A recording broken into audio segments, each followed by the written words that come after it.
Ukraine की सेना रूस को हर रोज एक नया जख्म दे रही है। लगभग 3 साल से चल रही जंग में पहली बार रूस उसके वार से तिलमिलाने को मजबूर हो रहा है। सेकेंड वर्ल्ड वॉर के बाद पहली बार किसी विदेशी सेना ने रूस के सामने इस तरह की और इतनी बड़ी चुनौती पेश की है। कुर्स्क में बढ़ी पुतिन की टेंशन। 5 किलोमीटर और आगे बढ़ा यूक्रेन। यूक्रेन ने अपनी सेना के रूस के कुर्स्क इलाके में 5 किलोमीटर और अंदर तक घुस जाने का दावा किया है। यूक्रेनी सेना 6 अगस्त को रूस के इस इलाके में दाखिल हुई थी और तभी से वो आगे बढ़ते हुए अब 40 किलोमीटर अंदर तक पहुंच चुकी है। कुर्स्क में यूक्रेन अपने मिग-29 फाइटर जेट से बम बरसा रहा है। ये वीडियो देखिए, कैसे यूक्रेनी वायुसेना के जवान मिग-29 को हमले के लिए तैयार कर रहे हैं। मिग-29 में जो बम लगाए जा रहे हैं वो अमेरिका से मिले जेडैम बम हैं। ये बम बेहद खतरनाक होते हैं। इनकी खासियत की बात करें तो जेडैम बम एक air to surface guided bomb है। ये 230 से 910 किलो तक वजनी होते हैं। 28 किलोमीटर दूर से इन बमों को दागा जा सकता है। गिरने के बाद ये 20 फीट के दायरे में जबरदस्त तबाही मचा सकते हैं। इसी वीडियो के अगले हिस्से में यूक्रेन का मिग-29 कुर्स्क में एक पुल पर बम गिराता हुआ दिख रहा है। बम से हुए हमले में कुर्स्क के पुल के परखच्चे उड़ गए। ये पुल रूसी सेना की सप्लाई चेन का अहम हिस्सा था जो कि ध्वस्त हो गया,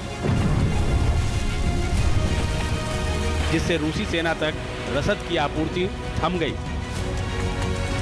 द्वितीय विश्व युद्ध के बाद ये पहला मौका है जब किसी देश की सेना रूस के भीतर तक इतने अंदर तक घुसी है और लगातार आगे बढ़ती चली जा रही है। रूस यूक्रेन युद्ध में क्या यूक्रेन का पलड़ा भारी हो रहा है? ये सवाल इसलिए उठ रहा है क्योंकि फरवरी 2022 से शुरू हुई इस जंग में ये पहली दफा है जब यूक्रेनी सेना डिफेंसिव न होकर अटैकिंग मोड में आगे बढ़ रही है। मजबूत इच्छा शक्ति और अमेरिका समेत नाटो देशों से मिल रहे सहयोग ने यूक्रेन को जंग के मैदान में कमजोर साबित नहीं होने दिया है। अमेरिका और नाटो देशों के मर्सनरीज और उनके कुछ ट्रूप्स भी जो यूक्रेन की सेना के साथ कुर्स्क क्षेत्र के अंदर लड़ाई लड़ रहे हैं, उन्होंने प्लानिंग की है कि वो बॉर्डर के साथ लगे हुए रशिया के 6 प्रांतों के ऊपर कब्जा करें। बेल्गोरोड के ऊपर उन्होंने कार्रवाई शुरू की है। करीब 10 मील का एरिया जीत भी लिया है। उधर रशिया ने संकेत दिए हैं कि वह अमेरिका के साथ जो उसकी न्यूक्लियर ट्रीटी है वो उसे भंग कर देगा और उसकी न्यूक्लियर पॉलिसी में ये शामिल है कि अगर मेरे अस्तित्व पर खतरा हुआ तो मैं न्यूक्लियर हथियारों का इस्तेमाल भी कर सकता हूँ। रूस के कुर्स्क में घुसपैठ कर यूक्रेन ने दिखा दिया कि वो अब नई रणनीति के तहत काम कर रहा है। बीते कुछ समय से यूक्रेनी राष्ट्रपति जेलेंस्की और उनकी सेना एक अलग तरह के आत्मविश्वास से भरे नजर आ रहे हैं। ये जेलेंस्की और उनकी सेना के आत्मविश्वास का ही नतीजा है कि कुर्स्क के बाद अब यूक्रेन की सेना ने बेल्गोरोद पर भी हमला शुरू कर दिया है। यूक्रेन बेल्गोरोद पर ड्रोन और मिसाइलों से हमले कर रहा है। यूक्रेन कामिकाजी ड्रोन के साथ साथ FPV ड्रोन का भी हमले में इस्तेमाल कर रहा है। यूक्रेन ने बेल्गोरोद पर हुए ताजा हमले में कई इलाकों को निशाना बनाया है। कहा जा रहा है कि यूक्रेन ने बेल्गोरोद के 10 वर्ग मील इलाके पर कब्जा कर लिया है। ये वीडियो देखिए।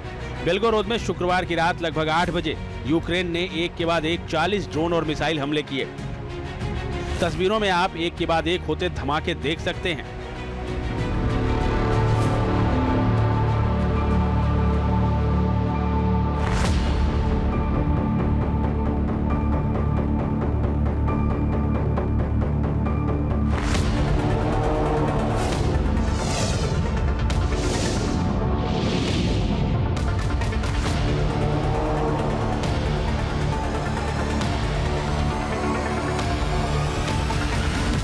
बेल्गोरोद में हमले का ये वीडियो आपके होश उड़ा देगा।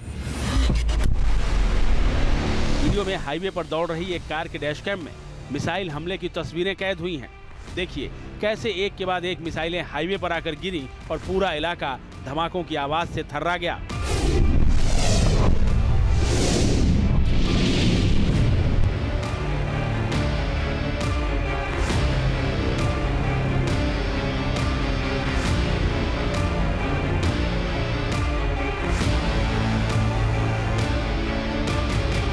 एक रिपोर्ट के मुताबिक बेलगोरोद पर हमले में यूक्रेन की सेना अपने वैम्पायर ड्रोन्स का भी इस्तेमाल कर रही है। इन ड्रोन्स को बाबा यागा के नाम से भी जाना जाता है। ये ड्रोन कोबरा गाइडेड मिसाइलों से लैस होते हैं।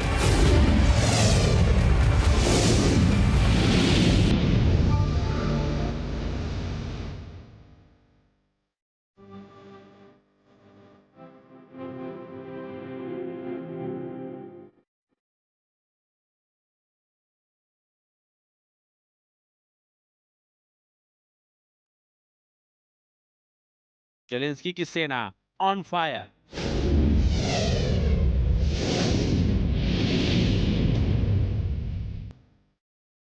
पुतिन के घर में यूक्रेन का वैम्पायर।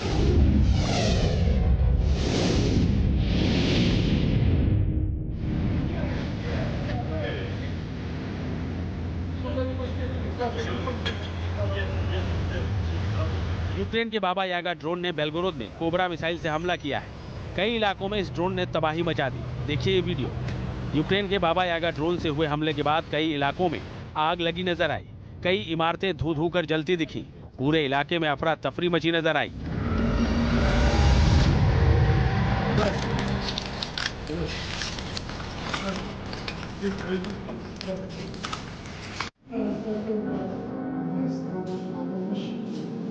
बाबा यागा ड्रोन ने बेलगोरोद में जिस कोबरा मिसाइल से हमला किया उसकी खासियत भी जान लीजिए। कोबरा मिसाइल का वजन लगभग 25 किलोग्राम होता है।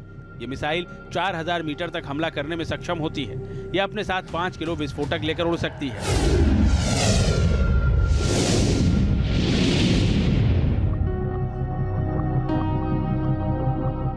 यूक्रेन अब अपने हमलों में बड़े पैमाने पर ड्रोन्स का ही इस्तेमाल कर रहा है, जिससे उसकी सेना को कम से कम नुकसान हो।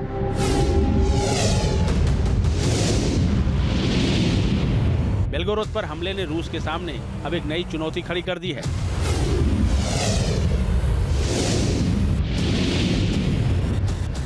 जैसे जैसे यूक्रेन आगे बढ़ रहा है वो कुर्स्क के उस न्यूक्लियर प्लांट के ऊपर हमला करने में ज़्यादा सक्षम होता जा रहा है, जिसमें अगर ब्लास्ट हुआ तो वो नुकसान तो सबको पहुंचाएगा मगर ज़्यादा रशिया का नुकसान होगा। माना जा रहा है कि इतने लंबे वक्त तक रूस जैसी शक्तिशाली सेना के सामने युद्ध भूमि में टिके रहने के बाद अब यूक्रेन को महसूस हो रहा है कि ये जंग जीती भले न जा सके, लेकिन अपनी शर्तों पर खत्म जरूर करवाई जा सकती है। यही वजह है कि कुर्स्क में घुसपैठ के बाद यूक्रेन की ओर से कहा गया कि रूस को बातचीत की टेबल पर लौटना चाहिए। Team news nation.